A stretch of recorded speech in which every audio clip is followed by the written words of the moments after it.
मंजूर पश्तीन के सरबराही में तुर्बत जाने वाले काफिले पर फायरिंग हुई है। डायरेक्ट मंजूर पश्तीन के गाड़ी पर पुलिस और एफसी फोर्सेस ने फायरिंग किया है।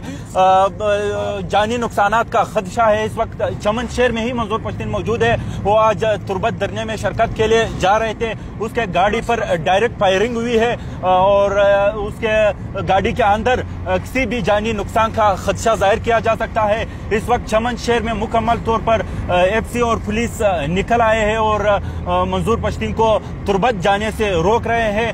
किसी भी नाखुशगवार वाक़ये का खदशा इस वक्त जाहिर किया जा सकता है।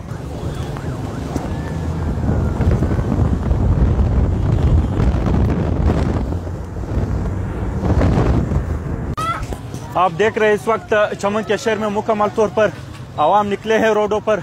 मंजूर पश्तीन के गाड़ी पर डायरेक्ट फायरिंग हुई है। हो सकता है किसी जानी नुकसान का खदशा हो। इस पर ख्याल